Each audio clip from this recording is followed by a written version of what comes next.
G'day, mate. Welcome back to the channel. I'm FPL Roo, and welcome to a UEFA Champions League Fantasy 2024-2025 video. So, I've never played this game before, but I want to play it this year. I really did enjoy the Euro 2024 fantasy game as well. So, this is obviously made by the same people, UEFA, and I've really wanted to play for many, many years. So, this year I'm going to play. I'm going to read out the rules for some of you that do want to play as well that potentially haven't played before. Even if you had played before, it's very important to read the rules because obviously the Champions League has now changed to a different format. So there are going to be a few slight rule changes.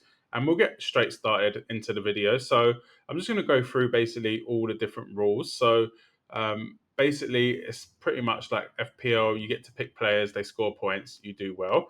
Just a little bit on the Champions League format. So this season is different. There is, I guess, no group stages. It's all in one big league. Every team will play 8 matches, so home and away. And the top 8 teams in the league end up going through to the phase of 16, so the round of 16 as we knew it. The teams kind of placed 9 to 24 have to play a two-legged game, so another fixture, 2 fixtures for them to decide who goes into the last round of 16. Before the knockout round playoffs, you'll basically get unlimited free transfers. So you don't need to kind of worry about planning ahead and maybe bringing in players that are going to be finishing from 9 to 24 because you'll get the extra fixture. So you will get unlimited transfers ahead of the knockout round playoffs. Which is great because you can then load up on the players that you potentially think are going through or you don't even need to think about that, just potentially the players that are going to be doing well in the playoff games. Headed around to 16, you'll get another set of unlimited free transfers. So this just kind of proves that you don't really need to pick teams that are going to go going through because you can just pick players, and obviously, if they are going to go through, the players are probably going to do well. So that's it in terms of the Champions League format. You basically, yeah, like FPL, you pick a team name, 2 goalkeepers, 5 defenders, 5 midfielders, 5 forwards, so a squad of 15. In Champions League fantasy, again, just like FPL, a player is a certain price. You'll get 100 million euros to spend, so pretty much, I guess, the same as FPL. But that does go up from the round of 16 onwards, so it rises to 105 million euros to spend. So you get that a little bit extra cash to, I guess, get in better players because the less good teams are getting eliminated. So that does actually make sense. Also, again, just like FPL, the league stays of the tournament, the league phase. You only allowed 3 players from the same club. However, from the knockout round playoffs, you're allowed 4.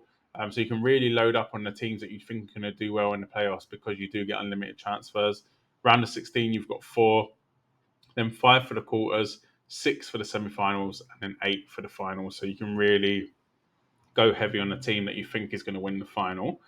So if any of your players transfers to another Champions League club through the season, they'll stay in your squad. However, if the player does take you above that limit of players per given club, you have to transfer them out next time you make a transfer. So again, very, very similar to FPL. If any of your players are knocked out of the Champions League, this is actually quite crucial. You wouldn't really expect it to be with kind of a knockout tournament, but it is and can be a little bit of a cheat, I'd say. So if any of your players are knocked out of the Champions League, they'll stay in your squad and you can keep them for the rest of the season if you want. So potentially there's a very, very cheap player that gets knocked out. It might not be worth taking them out if it's in the semis, in the quarters, because yeah, you just might not need your whole squad. So that's potentially a good option to go for. Maybe a couple cheap options that if they do go out, you can just leave on your bench and not have to worry about transferring them out. You can create a team at any point, but obviously, I'd recommend creating it now. You can join my league as well, which will be on the screen. You can put the code in and join my league, and then I will be giving prizes for the top 3. Managing your squad. So, again, because it has changed, the format has changed. There is some slight changes to the way you manage your squad. As I mentioned, different rounds. There's now a playoff round added. There's extra games in the group stage, which is now a league phase. But basically, all your match day points will be scored by players in your starting 11.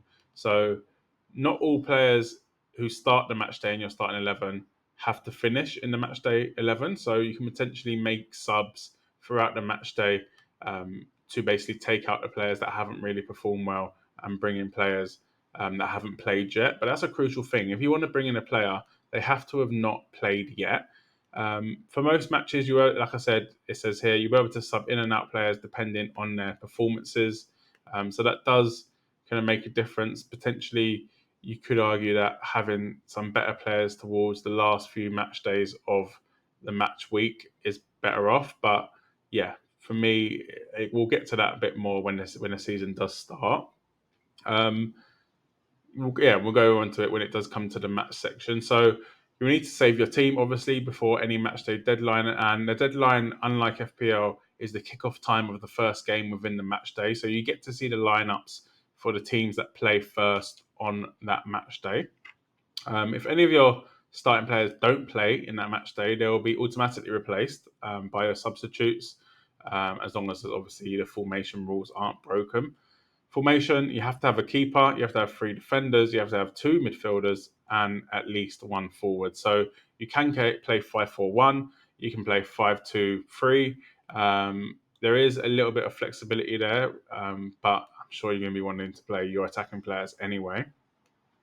Captain, so you can pick a captain, but it has to be obviously from your 11. That player's points will be doubled. So again, just like FPL, if your captain doesn't do well, let's say for the first day in the match day, you can actually switch to another player who's playing on a later match day.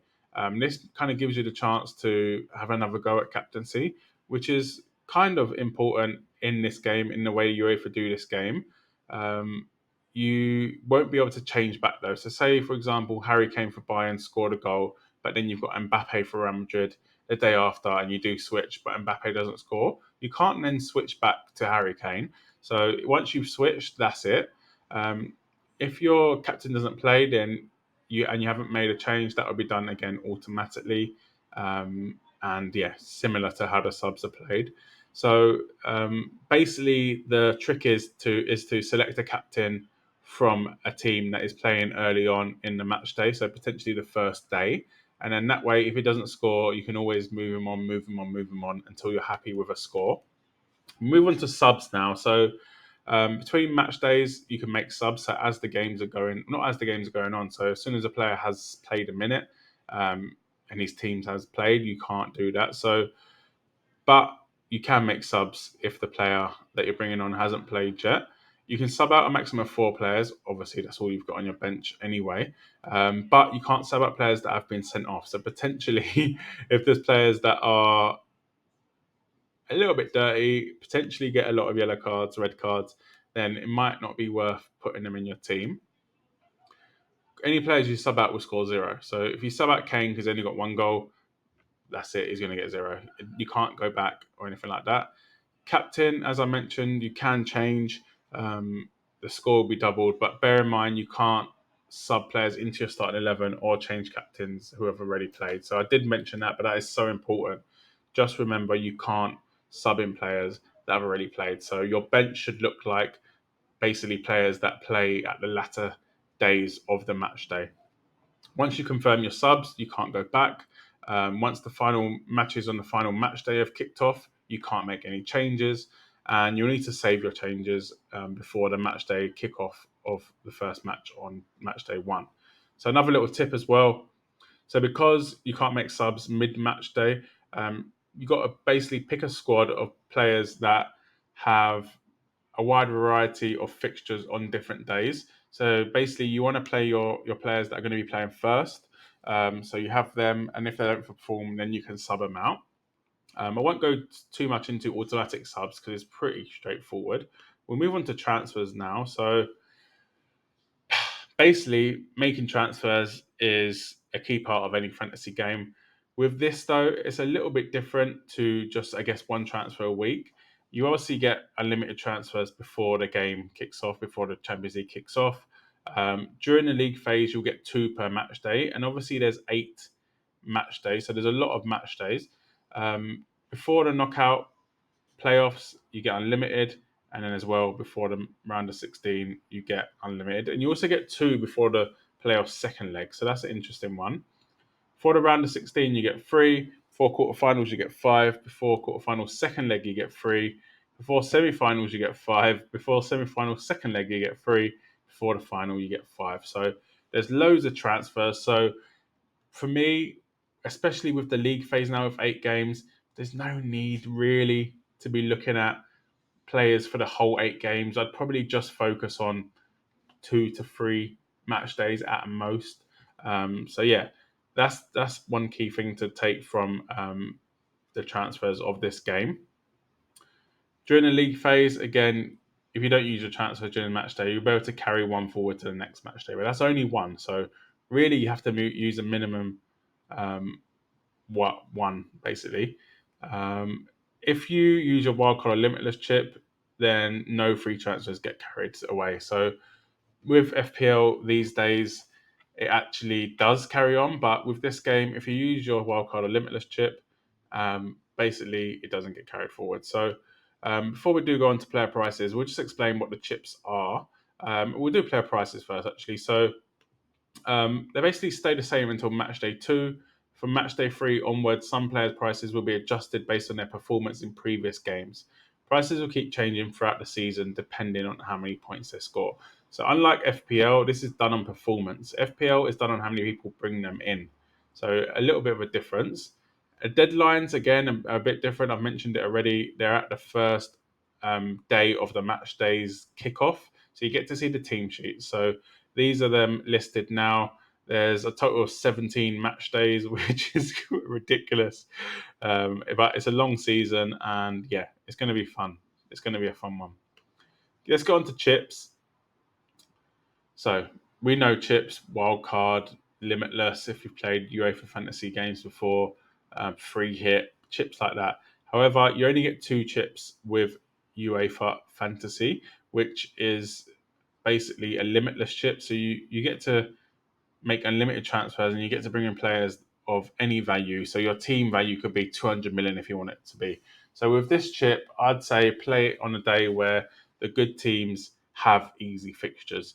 You're going to want Mbappe, Kane, Vinicius Junior, Haaland, De Bruyne, all the big teams, the teams that are likely to win the Champions League have easy fixtures. This is when you want to play your limitless, and likely that is going to be in the league phase rather than knockout phase. Yeah, so you get 2 chips. It can be played any match days instead of 1 and 9, which is the knockout round, playoff leg, first leg, and 11 as well, round of 16. So when everyone automatically gets free transfers. So you can't play them when everyone gets free transfers. A wild card is basically unlimited transfers, but you can do it any match day apart from 1, 9, and 11 because you get that anyway. And then limitless is basically a wild card, but you get unlimited budget. And your team actually resets after. I won't go through limitless and wildcard description because I feel like I've covered it enough there. Leave a comment if you want me to explain a bit more, and I can do that in the comments. So scoring points is what we're all after, really. There's so many ways to score points, and there's actually more ways I feel like in the UEFA fantasy than there is with FPL. Appearance is 1, 60 minutes on the pitch is 1, goal from outside the box is 1, so that's a little bit different to FPL. Assist is 3, ball recoveries, so very, very crucial in a UEFA fantasy game. For anyone that did play the Euros fantasy, a lot of players, defensive midfielders, did get a lot of ball recoveries, and defenders, centre backs, did get a lot of ball recoveries. So it does give the defensive players an option to get points rather than just clean sheets. Player of the match gets 3. So this is the official player of the match as well, nothing to do with bonus points. Winning or penalty will get 2. So maybe players like Jack Grealish, Doku, Vinicius Junior could become very, very good options because they are likely to win penalties because there's always kind of running in the box. Conceding the penalties -1, no. Missing the penalties -2. Yellow card -1. Red card -3. Own goal -2. Goalkeepers have specific scoring as well as defenders and midfielders. We'll go through them. So goalkeeper scoring a goal 6 should be 10. Saving a penalty is 5. Clean sheet is 4. Saves, every 3 saves they get 1. Every 2 goals conceded -1. Defenders scoring a goal 6. Clean sheet 4. Every 2 goals conceded -1. Midfielders scoring a goal 5. Clean sheet 1. Forwards scoring a goal 4. So it's just like FPL, scoring a goal goes up and up and up as you get into the defensive positions. So basically, when a penalty is awarded for a handball, no points are awarded. So that's a key factor. If someone handballs it, no one is awarded points for an assist, etc. We won't go too much into this, but it's basically assist is an assist. It's the final pass, cross, header, shot, which leads to the goal. This includes set pieces, throw-ins, corners, etc. If a player gets an assist for a goal and is scored on a rebound after a shot hits the post or bar, that also counts as an assist. Passes have to be an intentional pass. There's some pretty straightforward stuff, so we won't go into it too much. Clean sheet is obviously clean sheet. Player of the match, as I mentioned, is down to the UEFA panel. When a player wins this, they'll get 3 points. Red cards, again, red cards. Extra time and penalties, they actually count through scoring points. So it's kind of interesting to see because they do allow unlimited transfers before the playoffs, which is the kind of the first knockout stage of the tournament. And there is the opportunity to have extra time and penalties. So that is very, very key. But you don't obviously get double appearance points for playing 120 minutes. If the match goes to penalties, you're not getting penalties for goals. Nice try. Leagues, pretty simple. Join my league on the screen now. And that's pretty much it. So, an interesting game, a very engaging game, a chance to own players that we might not be able to own if you, I guess, don't play UEFA games like Mbappe, Musiala, obviously Salah, we can own an FPL, Vinicius Jr., Harry Kane now that he's gone to Bayern. We get to own players like Joshua Kimmich as well, who might have good defensive opportunities to get ball recovery, some defensive players. So it's a very, very interesting game. And yeah, I can't wait to play. It's my first season going to be playing. So follow, subscribe to the channel because I will be releasing another video of my first draft as well. Join the league. I will be giving prizes for the top 3 in the league. And yeah, let me know any questions about how to play Champions League Fantasy. And yeah, good luck with building your drafts. Thanks for watching.